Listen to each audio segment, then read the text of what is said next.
Mesdames et messieurs, bonsoir et bienvenue dans Kaya Info, votre journal en ligne. Kaya Info, encore plus proche de vous. Kaya Info qui façonne l'information. Allez, donc nous sommes comme ça, Kaya Info est comme ça à Bousma, en pleine cérémonie, en pleine festivité. Bousma, comme on le dit, fait partie des royaumes Mossi. Bousma également, ce sont les fêtes coutumières. Voilà, l'une des fêtes les plus emblématiques reste les Nab Kitora. Nab Kitora, voilà, nous sommes donc en direct. Histoire de Bousma, voilà, nous allons en parler avec un fin connaisseur donc de l'histoire, un historien, Monsieur Amidou Ouedraogo, avec qui nous allons discuter. Monsieur Amidou Ouedraogo, voilà, merci beaucoup. Alors, comme je vous le disais, je suis avec Amidou Ouedraogo. Il connaît donc les tenants et les aboutissants donc de l'histoire de Bousma. Monsieur Amidou Ouedraogo, bonsoir et bienvenue à Kaya Info. Bonsoir, merci à Kaya Info. Merci à vous pour avoir fait le déplacement sur Bousma. Merci à vous de s'intéresser à l'information culturelle. Mais je rectifie un peu, je ne suis pas un fin connaisseur on ne peut pas connaître tous les tenants et les aboutissants de l'histoire. Mais tout ce que nous pouvons dire pour éclaircir, nous allons essayer d'éclaircir tout le monde par rapport au royaume de Bousma, par rapport au Nab Kitora. Merci bien. Alors, première question, est-ce que vous pouvez revenir un peu sur l'origine de Bousma? Bousma, c'est l'un des 4 principaux royaumes moncés du Burkina Faso. Fondé à la suite du royaume de Tenkodro, du royaume de Ouagadougou et du royaume de Yatenga. Et le 4e, c'est le royaume de Boussouma, fondé au XVIe siècle, autour de 1530, par Naba Nabixwende, qui fut un prince du royaume de Ouagadougou, qui fut le fils de Naba Koundoumie de Ouagadougou, qui a été envoyé dans les territoires de Boussouma. Et partant de là, Boussouma est né autour du XVIe siècle par Naba Nabixwende. Voilà un peu les origines de l'histoire du royaume de Boussouma. Oui, donc Boussouma également était sous autorité du royaume Mogo. Est-ce qu'on peut en parler? Mais je crois savoir que Boussouma a eu son autorité de nos jours. Est-ce qu'on peut en parler? Effectivement, Boussouma, au début, comme je le disais, c'est un prince du royaume de Ouagadougou qui est venu fonder le royaume de Boussouma autour de 1530. Donc, depuis Naba Nabixwende jusqu'à Naba Kenra au XVIIIe siècle, les princes de Boussouma, après l'éclipse du roi, partaient se faire toujours introniser par le Mogo Naba de Ouagadougou. Donc, Boussouma était sous l'autorité, Boussouma était sous la coupe du royaume de Ouagadougou depuis Nabixwende jusqu'à Naba Kenra. C'est Naba Kenra, à partir de Naba Kenra, que Boussouma, le roi, va déplacer la capitale qui était à Korsimoro sur Ouayouguya, là où nous sommes actuellement. Et c'est à partir de cet instant que Boussouma va acquérir son indépendance vis-à-vis du royaume de Ouagadougou. Et qui parle d'indépendance parle de bataille, parle de guerre pour pouvoir s'affranchir de son grand frère Ouagadougou. Et plusieurs batailles ont été livrées entre Boussouma et Ouagadougou. L'une des plus emblématiques, c'est la bataille menée par le Naba Ligdi au XIXe siècle et qui a vaincu Ouagadougou, qui a repoussé le royaume de Ouagadougou de Boussouma jusqu'à la capitale à Ouagadougou. Mais comme dans le Moro, dans la guerre, il y a toujours les principes, il y a toujours l'honneur qu'on respecte. Boussouma n'a pas pénétré Ouagadougou. Autour de Ouagadougou, les guerriers de Boussouma se sont repliés. Et à partir de là, Boussouma devient un royaume à plein temps, un royaume qui a toute son autorité, qui se fait introniser sur place à Boussouma. Et c'est ce qu'on appelle en Moré Kinrwende. C'est un royaume qui s'intronise sur place à Boussouma ici. Qui s'intronise sur place. Alors vous avez tantôt évoqué la guérilla, mais également Boussouma a eu une histoire avec les colons. Boussouma a eu une histoire avec la pénétration coloniale du 19e siècle. La colonne voulée et chanoine, on se rappelle, qui a quitté Mali pour conquérir Ouagadougou le 1er septembre 1896. Après la conquête de Ouagadougou, où le Moro Naba Wobro a déserté son palais et qui est revenu à plusieurs reprises avec des tentatives, même avec des alliances avec les Anglais pour récupérer Ouagadougou. Quand le colon a stabilisé Ouagadougou, il est repassé par Boussouma Mané pour regagner le Mali. Et c'est l'une des meilleures, l'une des plus grandes batailles des résistances coloniales a été menée à Boussouma et à Mané, notamment Silmiogo. Et c'est la bataille la plus sanglante qui a été Silmiogo, où ils ont tué tout le monde, ils ont décapité des gens à Silmiogo, même le roi à Silmiogo. Et à Boussouma ici également, il y a eu une très grande bataille où ils ont décapité des gens, où ils ont frappé des gens, où voilà, donc le colon est passé par Boussouma avant de rejoindre le Mali. Donc voilà un peu les différentes batailles qui ont été menées par le royaume de Boussouma à la pénétration coloniale. Alors, Boussouma, c'est également un grand canton. Est-ce que vous pouvez nous citer les cantons, les différents cantons qui composent Boussouma? D'accord, Boussouma, c'est un royaume. Un royaume, c'est un noyau central, c'est des cantons, et c'est ce qu'on appelle des rimbi ici. Et les cantons, ce sont des entités politiques que le royaume a eu à conquérir par ce qu'on appelle à Morée, par la lance. Ils étaient conquis par la guerre. Donc, Boussouma, l'état actuel, a 12 cantons pour le royaume et près de 33 Rimbisi qui sont des frères et des fils des différents rois qu'on a placés dans des villages pour la protection de Boussouma. Boussouma a 12 cantons et on peut noter pêle-mêle le canton de Louda, on peut noter le canton de Sanmantenga, on peut noter le canton de Païssa, le canton de Pisla, le canton de Pioutenga, le canton de Kiruptenga, le canton de Soubera, le canton de Nungu, le canton de Yimiogo. Donc ils sont tous des cantons qu'on appelle des Kombemba que Boussouma a conquis et qui, chaque année, ils subviennent le samedi, c'était hier, tous les chefs de canton sont tenus de venir saluer, prêter allégeance à nouveau à leur roi. À leur roi. Nous allons un peu revenir sur la succession des différents rois. Est-ce que vous pouvez citer les chefs les plus emblématiques qui sont succédés dans les royaumes de Boussouma? Et deuxièmement, et comment se fait l'intronisation du roi, du Dima? Boussouma, depuis sa fondation, compte de nos jours 32 rois.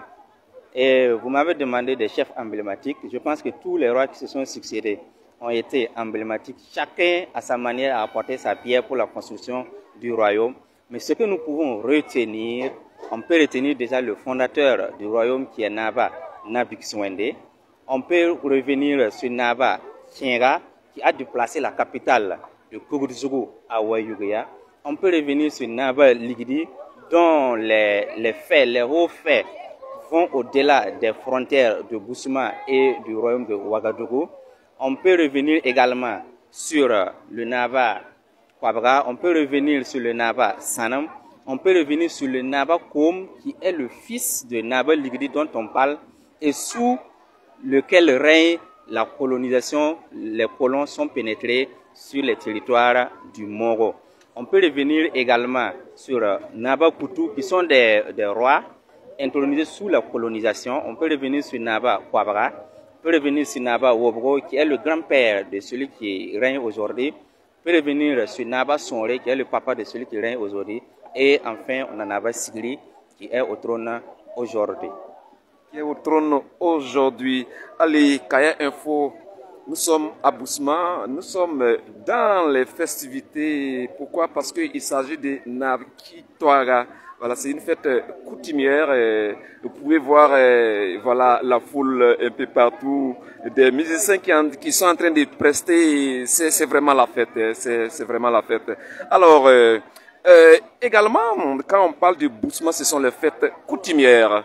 Fêtes coutumières dont l'une des plus emblématiques reste les Nabkitouara que nous fêtons.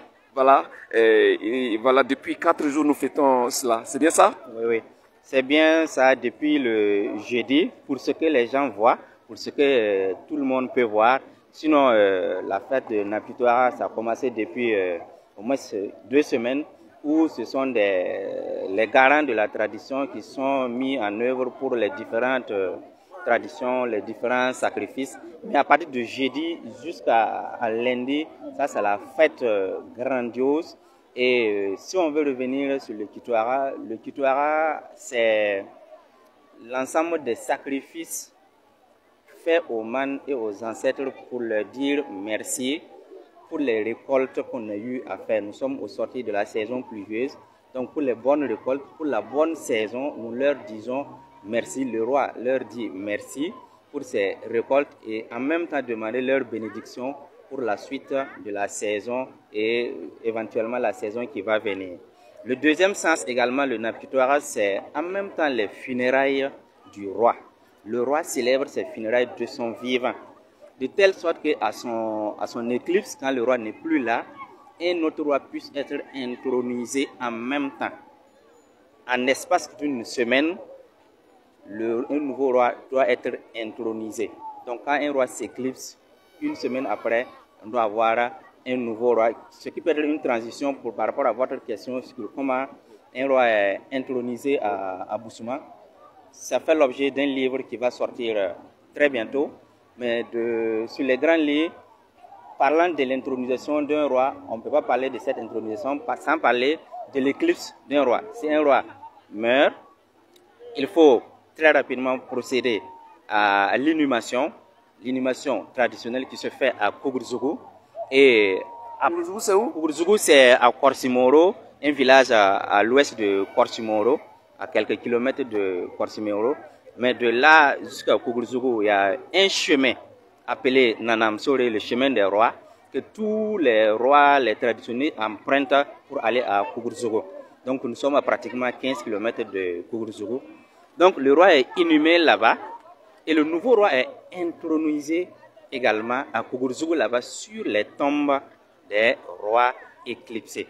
Donc, et l'intronisation, il y a ce qu'on appelle un collège, un conseil électoral qui est composé des 3 personnalités du pouvoir dans le royaume de Bousouma. On appelle les 3 pierres, notamment le Boussoum Kougourzougou Naba, qui est le doyen des ministres. Il y a le Teng Sobon Kiema, qui est le représentant politique de tous les Teng Sobon Namba du royaume. Et il y a le Tan Sobon Kiema de Koutoum Tenga, qui est le chef de guerre, le général en chef de guerre du royaume. Donc ce sont ces 3 personnalités avec un 4e personnage qui ne siège pas, qui est le représentant de la cour royale à Bousouma ici, qui désigne le Banna Kiema, qui partent donner leur avis sur le candidat à choisir à ces 3 personnalités qui sont tenus d'entériner ce soir parce que les coutumiers qui sont ici avec le roi, avec les princes, c'est eux qui savent lequel des princes est en mesure de pouvoir entretenir le royaume. Donc, après l'inhumation du roi décédé, on procède à l'intronisation. Tous les candidats, tous les Nakomsé qui sont candidats se retrouvent ce jour à Kougourzougou. Et c'est à la tombée de la nuit que le collège électoral se retrouve sur le Nam Kougouri. Et c'est le Bennaba, le Boussoum Kougourzougou Naba, donne l'information au Bennaba qui, à travers son tam-tam, retrace la généalogie des différents rois, du premier jusqu'à celui qui vient de décéder, et il appelle le nouveau roi par le nom de sa maman. Et à partir de là maintenant, on a un nouveau roi et il doit commencer un périple. Il ne revient pas à Bousouma directement. Il doit faire un périple de presque 33 jours avant de réintégrer son palais. Je pense que le roi actuel a été intronisé en 2019 et il a fait tout ce périple-là avant d'intégrer son palais. Donc, avec le nouveau livre qui va sortir, tous ces détails sont retracés avec le témoignage du conseil électoral, avec le témoignage du roi lui-même, le témoignage de tous les ministres de la cour, etc. Donc, je pense qu'avec votre contribution, on sera mieux informé avec le livre. Parmi les ministres cités, je crois savoir qu'il y a une ministre femme également. Est-ce qu'on peut en parler? Le Wemnaba. Oui, quel est son rôle? La Wemnaba, elle joue un rôle très important parce que c'est une femme qui régule la société qui régule les décisions souvent prises par le roi.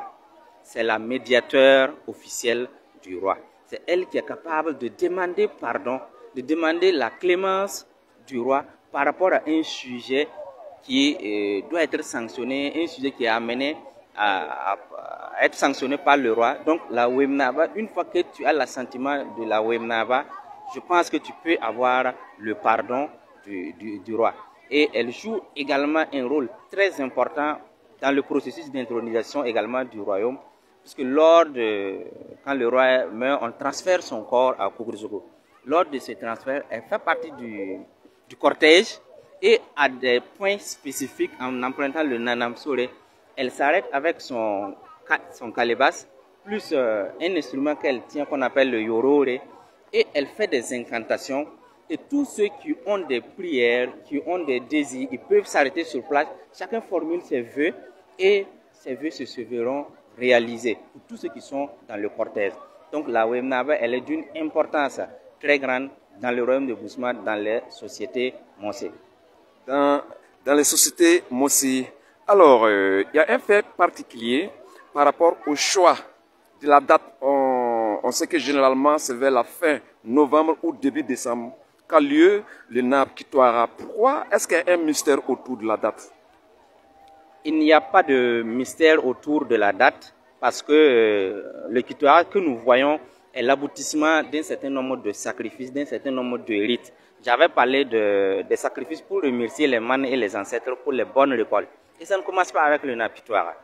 Ça commence depuis la fin des récoltes, avant même qu'on fasse les récoltes, puisqu'il y a le Korimo Basra qui est fait, il y a le Bix Basra qui est fait, et avant ces fêtes, il y a ce qu'on appelle la sortie du tambour, qu'on appelle le Gangan Yibu, et c'est à partir de là que les rites commencent.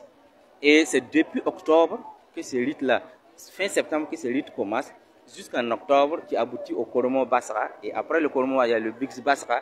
Après, il y a le Barengba, qui sont toutes des fêtes, des sacrifices pour aboutir au Nab Kitwara. Donc, tout ce processus, depuis septembre, à la fin du processus, on se retrouve dans les mois du blanc, à fin novembre ou début décembre. Voilà pourquoi chaque fois, la fête, c'est soit en début décembre ou en fin du mois de novembre. Voilà un peu ce qui entoure cette date. On se rappelle que la fête a lieu pendant 4 jours. Effectivement, ça commence jeudi, vendredi, samedi, dimanche et la clôture c'est pour lundi matin. Ça aussi, c'est une histoire? Bon, c'est une répartition qui a été faite pour les salutations. Le jeudi, on appelle ça la procession ou le retour du roi. Depuis le mercredi, le roi quitte le palais et se réfugie à Dapoya. Et le jeudi, accompagné de sa cour, accompagné de tout le monde, les Rapobi, il fait le retour dans son palais le jeudi. Et une fois qu'il réintègre son palais, il ressort pour recevoir les salutations d'un certain nombre de membres de la cour, du Ganganore et du royaume. Le vendredi également, il y a la jeunesse, les ressortissants de Boussouma, les musulmans et plusieurs entités qui viennent saluer. Le samedi est réservé pour les cantons, les Kombemba, pour les différentes salutations. Et le dimanche également, il y a des entités, notamment les personnalités administratives de la province, de la région, de tout le Burkina Faso, qui viennent également saluer le dimanche. Et lundi maintenant, c'est le revoir et on se donne rendez-vous à l'année prochaine. Voilà un peu le chronogramme qui trouve. Ok, avant de parler d'un aspect très particulier, on sait que voilà, cette année, la fête est célébrée sobrement. On va vous demander pourquoi. Bien avant ça, nous aimerions vous entendre entre l'administration coutumière de Boussouma et l'administration coloniale, j'allais dire administrative. Oui, est-ce qu'il y a une différence? Parce que souvent on entend que coutumièrement tel village dépend de Boussouma, mais bon, si les papiers, voilà, administrativement, ça ne dépend pas de Boussouma. Est-ce qu'on peut revenir sur ça? Bon, puisque traditionnellement, coutumièrement, le royaume de Boussouma a son organisation administrative, le noyau central, les cantons, les rimbissi et les villages. La différence avec l'entité administrative moderne, nous sommes la province est réparti en plusieurs communes, mais le royaume de Boussouma occupe exactement les mêmes limites que la province du San-Matenga. Ça, c'est une homogénéité qui est remarquée. Maintenant, il y a plusieurs villages du royaume de Boussouma qui se retrouvent dans d'autres communes, qui se retrouvent dans d'autres provinces. Tout compte fait, tous ces gens se reconnaissent quand il s'agit d'un problème coutumier, quand il s'agit d'une fête coutumière, que ce soit d'une autre commune, d'une autre province, ils se sentent appartenir au royaume de Boussouma. Et par rapport aux autorités coutumières et les autorités administratives de la province et de la région, et tous ils ont le même objectif, c'est la gestion des hommes. Et en parfaite harmonie, ils font cette gestion. Si vous étiez là hier, le gouverneur de la région était là avec les corps constitués et ils sont venus saluer. Et tout le monde travaille main dans la main, surtout que nous sommes dans un contexte un peu particulier par rapport à la situation que connaît la province, que connaît la région, que connaît le Burkina Faso et particulièrement que connaît le royaume de Boussouma. Donc la fête a été organisée de façon sobre, principalement pour deux raisons. D'abord pour la résilience, ce qui doit être fait sera fait, ce qui doit être fait est toujours fait, pour montrer aussi que Boussouma est résilient, Boussouma tient à ses traditions, à sa coutume, à son développement, malgré ce que nous vivons. Et la deuxième raison aussi, c'est pour montrer aussi que le contexte a changé, que le contexte est particulier. On ne peut pas être dans une situation très difficile et bon, ça donne aussi à des jouissances beaucoup plus festives. Voilà pourquoi ça a été organisé de façon sobre, mais aussi pour montrer quand même que ça tient, la coutume, les traditions, ça tient et on reste résilient tout en sachant que, Inch'Allah, la situation va changer et dans les années à venir, dans un futur très proche, le Napitouara retrouvera son lustre d'antan. Donc, oui, je pense que voilà Kaya Info qui vous suivez comme ça en direct. Nous sommes dans le cœur du royaume de Boussouma, Boussouma qui célèbre donc une fête emblématique, une fête coutumière, les Napitouara. Voilà, donc nous sommes avec M. Ouedraogo Amidou. Il connaît l'histoire donc du Boussouma, ses tenants et les aboutissants, même s'il dit qu'il n'est pas bon. Voilà, ok, il n'y a pas de problème. Monsieur, dernière question, Monsieur Ouedraogo, dernière question. Est-ce que vous pensez que l'organisation d'une telle fête peut impacter, peut ramener le retour à la paix? Oui, parce que vous avez tantôt évoqué les contextes sécuritaires que nous vivons. Je pense que l'organisation de cette fête, ça montre déjà notre résilience. Et quand la situation change, il faut être capable d'être résilient, s'adapter à la situation. C'est déjà un point très important pour le retour de la paix. Le Kitouara aussi, c'est une introspection où les tenants du pouvoir, les garants de la tradition, font ce qu'ils ont à faire, chacun à son niveau, pour le retour de la paix. Si vous avez remarqué, la paix, on va arriver à la paix par les armes, on va arriver à la paix par la négociation, on va arriver à la paix par le dialogue, on va arriver à la paix par plusieurs manières, mais on va arriver à la paix. Mais chacun à son niveau fait ce qu'il a à faire pour le retour de la paix. Ceux qui sont dans les traditions, ils vont toujours implorer les mânes et les ancêtres, ils vont travailler à la cohésion sociale. Quand vous regardez cette organisation, il n'y a pas de différenciation à faire dans la société. Chacun a sa place, chacun contribue sans regarder l'autre, chacun apporte sa contribution. Ce qu'il a eu à faire depuis de longue date, il le fait pour garantir cette cohésion-là. Et je pense que c'est un exemple qu'on peut utiliser aussi pour le retour de la paix. Donc la fête de Napitouara contribue à sa manière à ce retour de la paix parce que c'est un rappel pour chacun de connaître sa place. C'est un rappel pour nos traditions, c'est un rappel pour la cohésion sociale, c'est un rappel qui permet aussi de recourir un peu ce tissu social qui connaît beaucoup de sérieux problèmes et qui nous a abouti à ce qu'on vit actuellement. Donc je pense que le Napitouara est très important, comme toutes les autres fêtes, pour ce retour de la paix dans notre royaume et dans tout le Burkina Faso. Alors, qu'est-ce qu'on peut retenir au terme de notre entretien? Est-ce que vous avez un appel à lancer, votre mot de fin? Le mot de fin que j'ai à l'endroit de tout le monde, c'est de s'intéresser à la culture, s'intéresser à la tradition, connaître ses origines, connaître sa culture.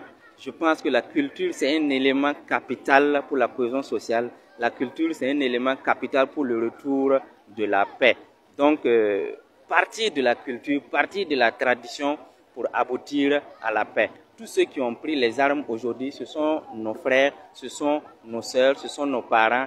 Je pense que cette culture-là, si chacun fait un retour à la culture, ils vont trouver dans cette culture un élément qui nous lie plus que ce qui nous divise. Donc, l'appel que j'ai à l'endroit de tout le monde, c'est ce retour-là, cette introspection, cette rétrospection vers la culture pour essayer de trouver des éléments avantageux, des éléments qui peuvent nous lier pour qu'on fasse ce retour à la paix. Voilà un peu l'appel que j'ai à l'envers de tout le monde.